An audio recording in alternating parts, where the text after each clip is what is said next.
here, we're going to go over the paired passages from the paired passage questions from the advanced portion of the Khan Academy's website. So, number 1, as I've numbered it, growth in the use of, and let me say here, we want to read this part first. So, how would the author of 2 most likely respond to the assertion underlined in 1? Okay, so growth in the use of novel nanohybrids, or materials created from the conjugation of multiple distinct nanomaterials. We don't want to fall asleep. Okay, multiple distinct nanomaterials such as iron oxide and gold nanomaterials conjugated for use in magnetic imaging has outpaced studies of nanohybrids' environmental risks. Okay, so when reading a dense sentence like that, I think it's often a good idea to just pause and summarize it to oneself in a few words. So, novel nanohybrids, let's say, nanohybrids risk unclear, something like that. They're making a lot of developments, but their risks are unclear. Unfortunately, risk evaluations based on nanohybrids' constituents, their parts, their components, are not reliable. And then here comes the underlined portion. Conjugation, whatever that is, may alter the parts, the constituents' physiochemical properties such that innocuous, harmless, that's definitely a vocab word to know that they will ask you about on the words in context questions, such that innocuous nanomaterials form a hybrid that is anything but what? Anything but innocuous, anything but harmless. So basically there's the expression the whole is greater than the sum of the parts. Here it's more like the whole is potentially more dangerous than the individual parts. Okay, so the underlined portion,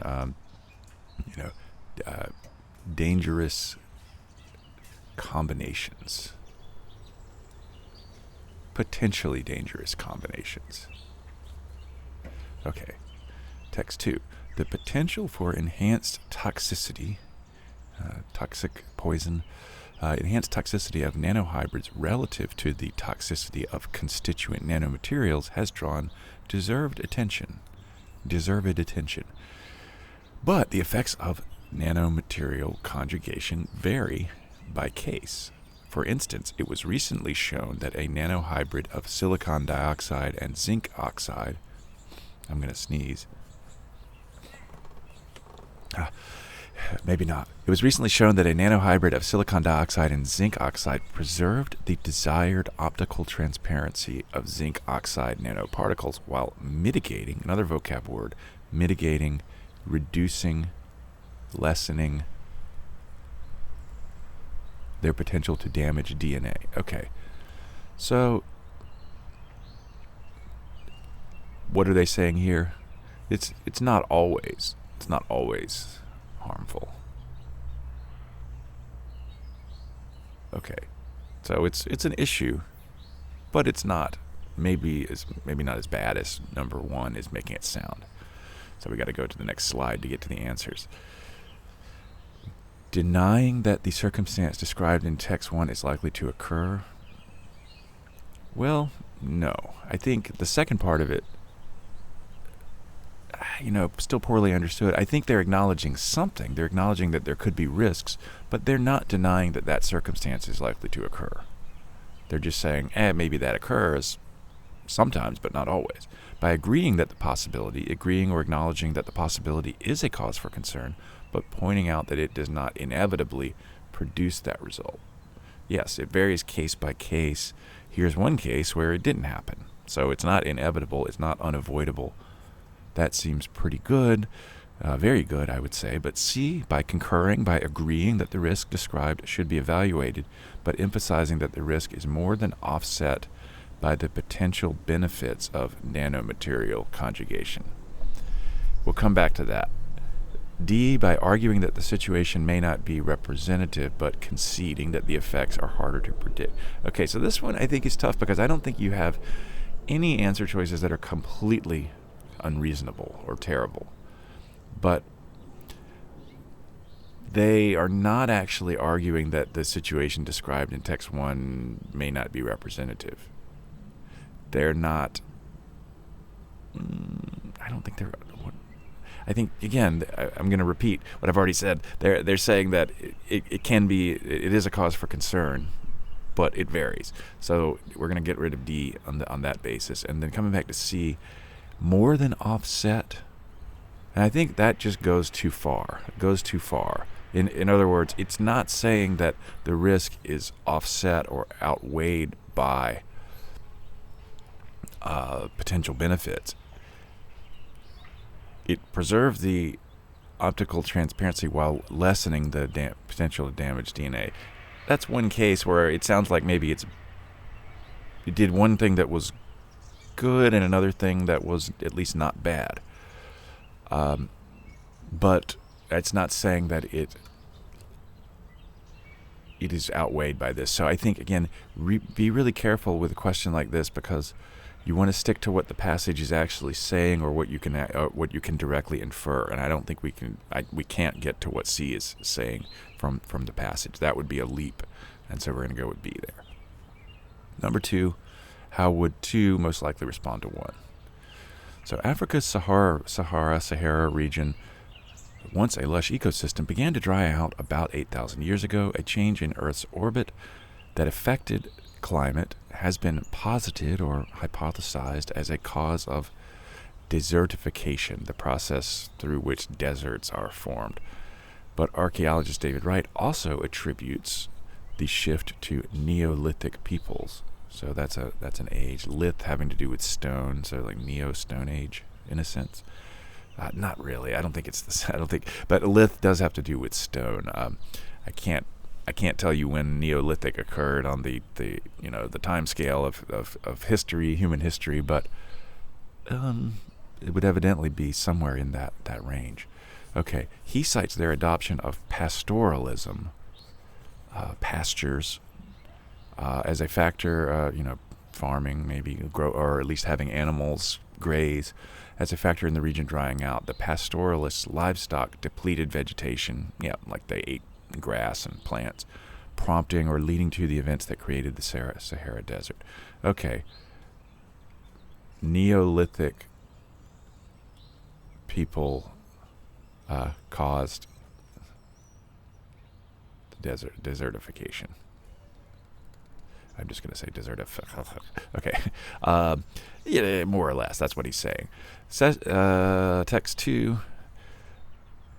Research by so-and-so challenges the idea that Neolithic peoples contributed to the Sahara's desertification. So we've already got a clear indication of how they're going to respond. But let's go ahead and read the rest. Using a climate vegetation model, the team concluded that the end of the region's humid period occurred 500 years earlier than previously assumed. The timing suggests that the Neolithic peoples didn't exacerbate or worsen aridity. If something is arid, it is dry. Deserts are arid. So it didn't exacerbate the aridity in the region, but in fact may have helped delay environmental changes with practices.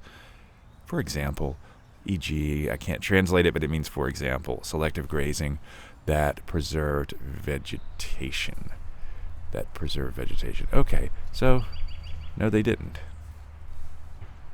And in fact, they may have actually helped. Okay. That's a very simplistic, simple summary of how these two passages relate, but I think it captures the gist of it. And so here, I think we're going to get pretty far by really focusing on the tone of the response. A is not terrible, but it's not what the passage 2 is saying. It's basically saying, no, they didn't actually cause it. It didn't really contribute. By insisting that pastoralism can have both beneficial and deleterious, harmful effects. Nope. It's not talking about pastoralism per se. C, by asserting that more research needs to be done. No, they don't make that assertion. By pointing out that given the revised timeline for the end of the Sahara's human period,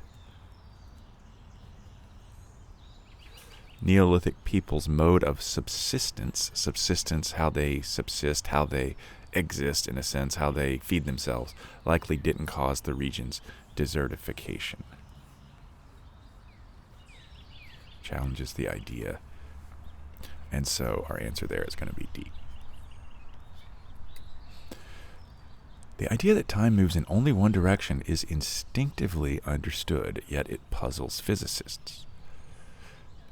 According to the second law of thermodynamics, at a macroscopic or large-scale level, some processes of heat transfer are irreversible due to the production of entropy. Definitely a science word that it's good to know, but you can translate it roughly as disorder, more or less. After a transfer, we cannot rewind time and place molecules back exactly where they were before, just as we cannot unbreak dropped eggs. But laws of physics at a microscopic or quantum level hold or maintain that those processes should be reversible. Okay, so we have sort of a paradox, or to give another sort of vocab word, maybe conundrum. A conundrum, something that, and maybe you can remember conundrum by the fact, something that makes you say, I don't quite understand what's going on here. A conundrum. Maybe it's not a paradox in the precise sense of the word, but something that is hard to understand. Two things that, maybe it is a paradox. Two things that kind of should be true, but they can't both be true at the same time.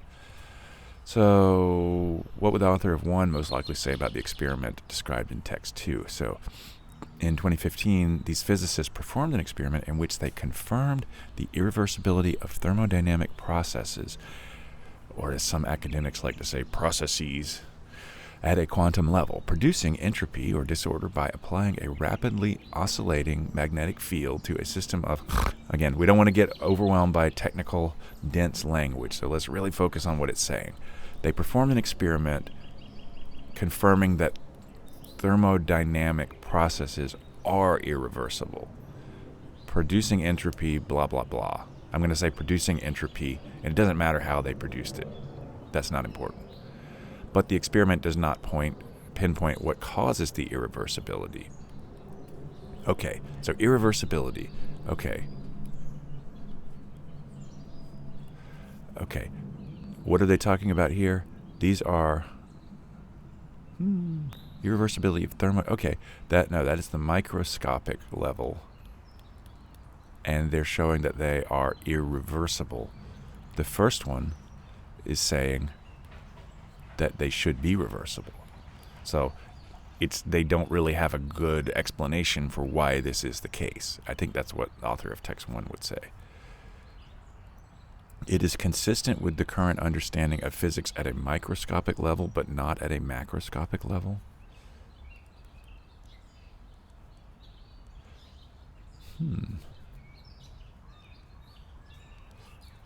I think that's backward.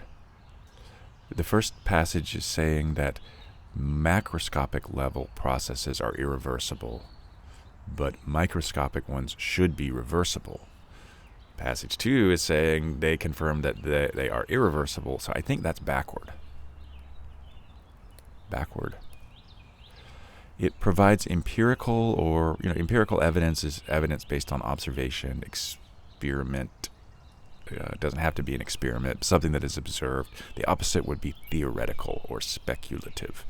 So it provides empirical evidence that the current understanding of an aspect of physics at a microscopic level must be incomplete. I think that is correct, because empirical evidence, it does that. It's an experiment. That the current understanding of an aspect of physics, namely reversibility, at a microscopic level must be incomplete. Because they should be reversible, but it is irreversible, so it must be incomplete. I think that is a good answer. C, it supports a claim about an isolated system, but that claim should not be. No. There's no reason to say that. I mean, it doesn't support a claim about it. It leads to a claim. I mean, a claim, liquid carbon-13 atoms in liquid chloroform, but it doesn't say that it should or should not be extrapolated. Generalized, to use a synonym there. It would suggest an interesting direction for future research were it not the case that two of the physicists, I don't think that the physicists disagree. I mean, it is a co-author, but it doesn't say that they disagree on the significance of the findings. It just says it doesn't pinpoint something. So our answer here is going to be B. And A would be, again, pretty tempting, but we got to read carefully on these. Yes.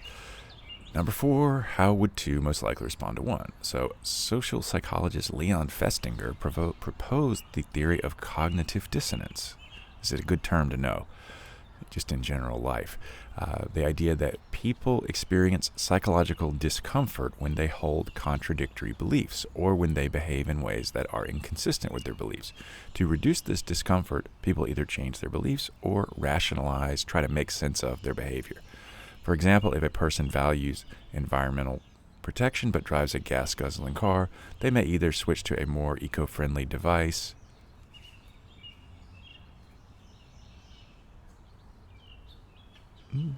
change their beliefs? No, they would change. That would be changing their behavior, or justify their car choice by so that rationalize their behavior. See, that's weird because changing their beliefs would to me suggest that they would stop valuing environmental protection. Switching to a more eco-friendly vehicle is changing their behavior. But anyway, this is basically just saying what cognitive dissonance is and giving an example. Okay, so this psychologist has a theory that challenges the assumption that people always have a clear and stable belief system that guides their actions. Instead, Bim argues, Byrne? I can't quite tell. I think that's Bim. Bim, yeah. RN can look like M. Anyway, Bim argues that people sometimes infer their beliefs from their own behavior, so they act first and then infer their beliefs later. For example, if a person volunteers for a charitable cause, they may not have a prior strong commitment to that cause, but rather develop a positive attitude toward it to reflect their own involvement. Okay, so cognitive dissonance based on the idea of people having fixed beliefs. This is questioning the idea that people have fixed beliefs. So basically they would respond by saying people don't necessarily have fixed beliefs. So I know the passage already says that, but we're picking out the part that is most relevant to passage 1. Not saying that it's rare and extreme.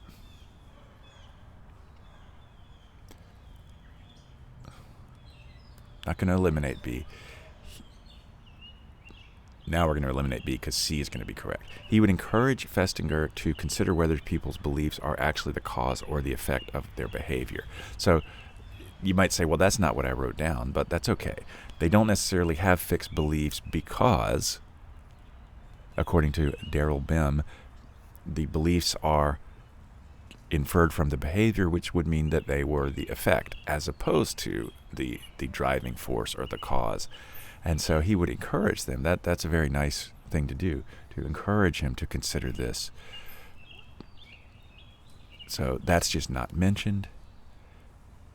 The degree of inconsistency, B would not be correct because it's just saying that, to test his theory, but it's not giving instructions on ways to test it that would reflect this different idea.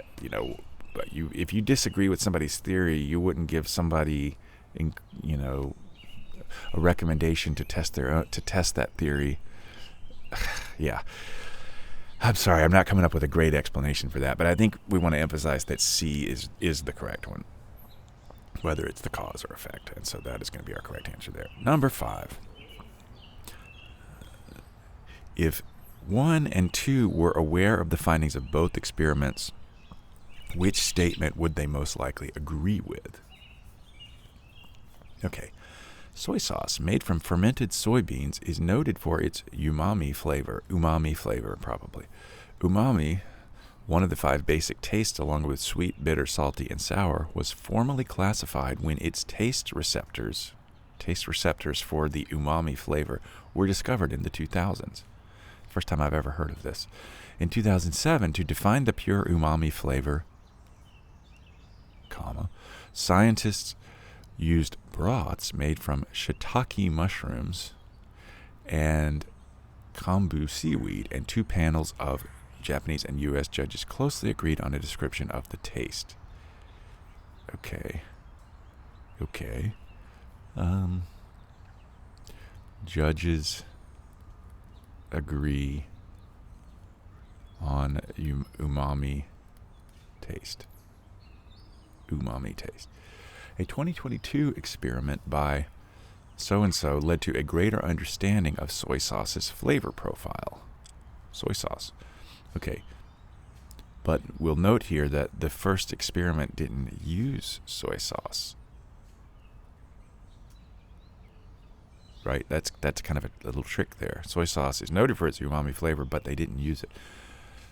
This led to a greater understanding of soy sauce's flavor profile. The team initially presented a mixture of compounds with low molecular weight to taste testers who found it was not as bitter, as salty or bitter as real soy sauce. So once again, we're not using real soy sauce.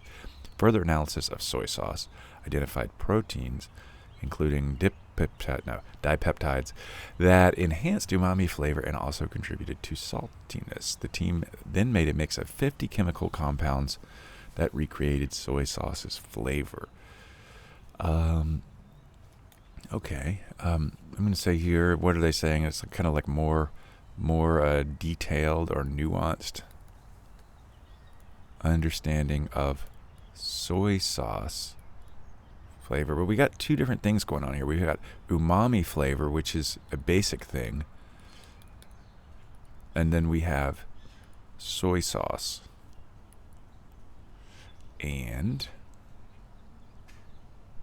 notice here, it enhanced umami flavor and contributed to saltiness. That means that soy sauce is not just umami, it's also salty. Okay, so what would they agree with? Okay, so to agree, they both have to think that, or there needs to be evidence in both passages, not just one. So the broths in 2007 most likely did not have a substantial amount of the dipeptides that played a key part in the 2022 experiment.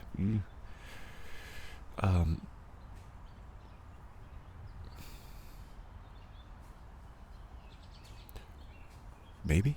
Because the first one doesn't say anything about saltiness in the umami flavor. But let's read on. On average, the diets of people in the United States tend to... Nope. Nothing about that. C, chemical compounds that activate both the umami and salty taste receptors tend to have a... Nope. Here, they're just playing on the fact that that detail is mentioned, or that term is mentioned. But that's really all there is there, because the first passage doesn't say anything about salty taste receptors. It just mentions that umami is a basic flavor or taste, along with saltiness and 3 others. Fermentation introduces proteins responsible for the increase in... No. Again, the first passage doesn't say anything about saltiness, apart from what I just mentioned in discussing C. So the broths in the 2007 experiment most likely did not have... Again, they agreed on a description of the taste, and that taste being pure umami flavor. If this was umami and salty, there must be something else going on that contributes. And so it's going to be A. Number 6, philosopher G.E. Moore's most influential work entails, or kind of implies, not quite implies, but anyway, we'll keep on reading. I'll come back with a better synonym. It entails the concept of common sense. Takes for granted, something like that. He asserts that there are certain beliefs that all people, including philosophers, know instinctively to be true, whether or not they profess or state otherwise. Among them, these beliefs include the fact that they have bodies. I think I have a body. Or that they exist in a world with other objects that have 3 dimensions. Yes. Moore's careful work on common sense may seem obvious, but it was in fact groundbreaking. If you spend any time around philosophy, you can see how that might be true. As crazy as it sounds, I can see that, because philosophers will ask all kinds of basic questions about the nature of reality and such, including the question of whether they might be imagining or hallucinating their entire reality, whether it's all just a dream or all just an illusion. But in any event, More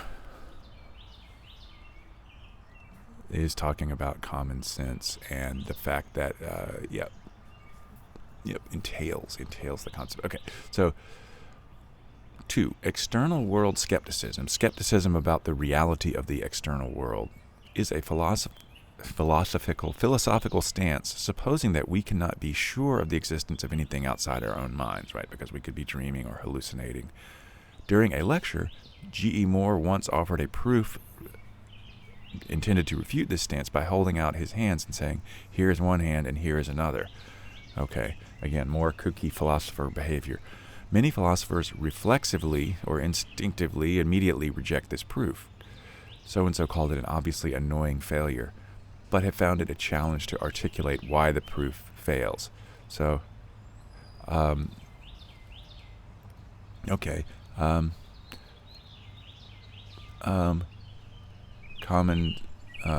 common sense appeals to common sense are not good enough. And by saying an appeal to is, here's one hand and here's another. I can see my hands. These philosophers would say, no, that's not good enough because you could be hallucinating that your hands are there or something like that. And so the author of the first passage is going to say that people have certain beliefs that they just instinctively know to be true, and they don't have to prove them. You don't have to prove them because you just know it's true.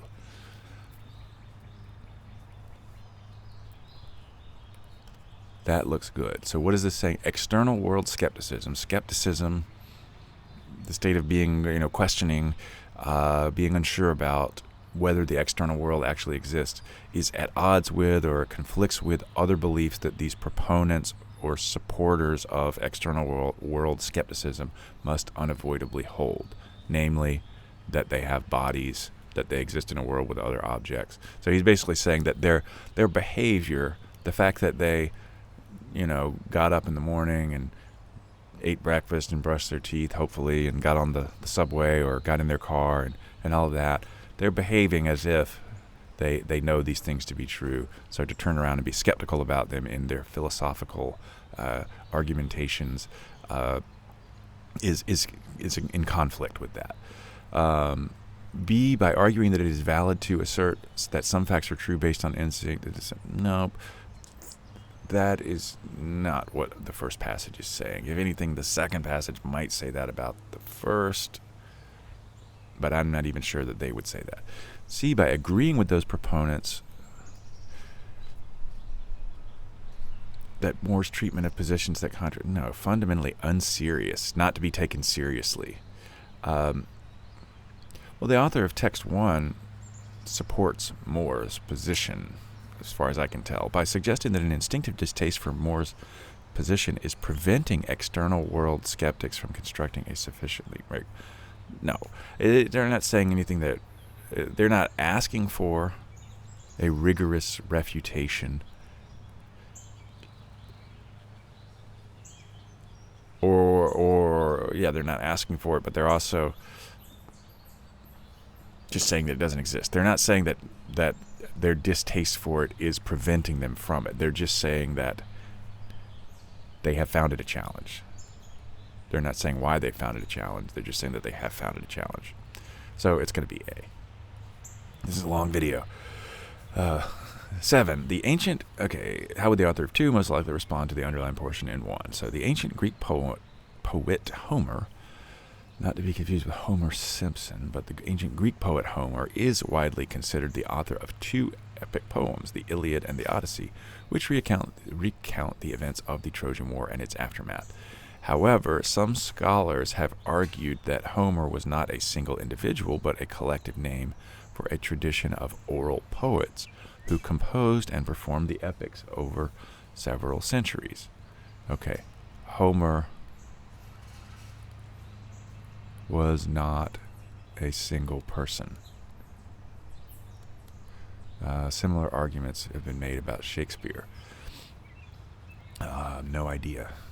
about the validity of those arguments. Just know that people have made them.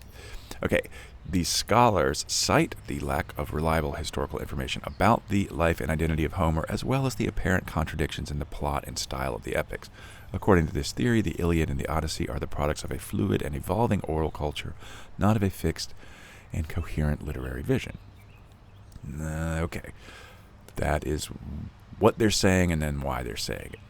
So 2 says, a recent study by a team of researchers used statistical methods to analyze the linguistic patterns and vocabulary of the Iliad and the Odyssey, comparing them with other Greek texts. The study found that the 2 epics are remarkably consistent in their use of language and that they are significantly different from other texts attributed to the same period. The study concluded that the Iliad and the Odyssey are most likely the work of a single author, or at least of a very close group of collaborators. So generally they disagree and say, no, it probably was one person or maybe 2 or 3 people like working together, kind of like the Beatles or something. Okay, so we're looking for something that signals disagreement. Irrelevant. B, by challenging the argument with findings from the linguistic analysis. Yes. Linguistic analysis of the epics is precisely what we have here. And they support the theory of a single author or a close group. We don't even really need to read the rest of them, but let's do it anyway. By critiquing the argument for overlooking, that is not the line of evidence that they're going to use. They're going to point to this study. D, by confirming that the differences between the epics and other texts attributed to the same period. No, that would be agreement, and we don't have agreement. Number 8. Like the work of Ralph Ellison before her, Toni Morrison's novels feature scenes in which characters deliver sermons of such length and verbal dexterity. Usually dexterity has to do with like skill with like your hands. Dext actually has to do with hands. If you're ambidextrous, you can use both hands equally well, left and right. But anyway, verbal dexterity, something I'm not demonstrating right now. You could speak eloquently and clearly over long periods of time. Okay, the text exchanges the formal parameters or sort of guidelines, settings of fiction for those of oral literature. Given the many other echoes of Ellison in Morrison's novel, both in structure and prose style, these scenes suggest Ellison's direct influence. Okay, so Ellison directly influenced Morrison. 2. In their destabilizing effect on literary form, the sermons in Morrison's work recall those in Ellison's. Destabilizing, it's kind of like something that's radical. Something that is if it has a destabilizing effect, you could say that it is subversive. It has a tendency to sort of attack or overturn or make less stable the traditions or norms, the normal standard way of doing things in a particular field. So yet literature by Black Americans abounds in moments where interpolated speech, so we saw extrapolated earlier, interpolated, let's just say where speech erodes the division between oral and written forms that literature in English has traditionally observed. Okay, so Black Americans in general, not Ralph Ellison in particular. Morrison's use of the sermon is attributable not only to the influence of Ellison, but also to a community-wide strategy of resistance to externally imposed literary conditions. That feels very academic in its use of kind of jargon and dense language. No, it wasn't Ellison specifically. It was a shared, that's a semicolon, I don't want to create a comma splice. It was a shared sort of tradition of eroding regular old English tradition. Okay, something like that. It was a shared tendency. A shared strategy. Okay. As failing to consider Ellison's and Morrison's equivalent uses of the sermon within the wider cultural context. That seems good. The one word I don't like here is equivalent, because that does seem extreme. I would say comparable or similar would be a milder, more moderate word. But I don't want to eliminate it just based on that. As being indebted to the tradition of resisting literary conventions. Okay, B is tempting, but the thing is, we have to remember what the question is asking about. How would they characterize the underlying claim? So while they might characterize both Ellison's and Morrison's writing as being indebted to this tradition, this claim itself is not indebted to that tradition. So that's potentially very tricky, but again, a reminder that we have to make sure we're answering the question that they're asking and not some other question that we say like that would be a good answer to a slightly different question. It's not the right answer to this question. See, as disregarding points of structural, so they're not talking about structural and stylistic divergence, or the process of becoming spread out or farther and farther apart, as opposed to convergence. They're just not talking about that, and is misunderstanding. No, it's not misunderstanding the functions of sermons, because they're not talking in the first passage about novels by writers other than those two. So even though I don't like the word equivalent, or I tend to be skeptical of answers that include words like that, it's going to have to be A. Yes.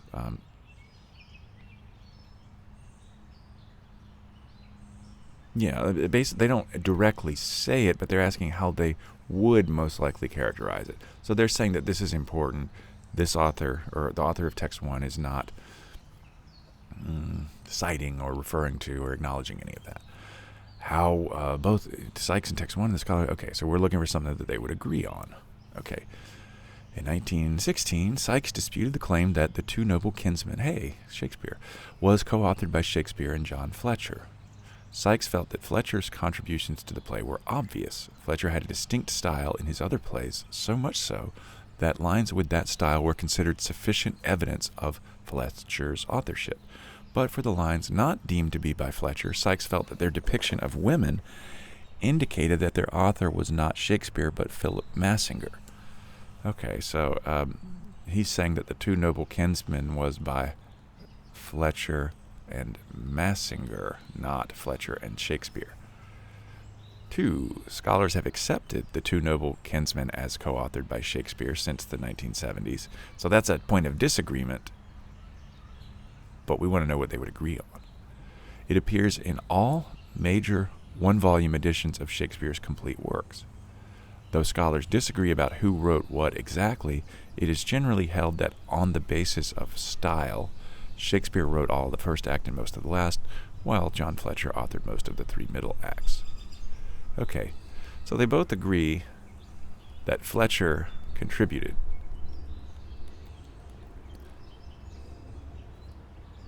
And they both talk about the style. So this is saying Fletcher and Shakespeare. So we'll see the other 2 choices on the next slide. It belongs in one-volume compilations. No. There's a mention of it there, but the first one isn't talking about that. John Fletcher's writing has a unique, readily identifiable style. Yes, because both of them say that his contribution to it can be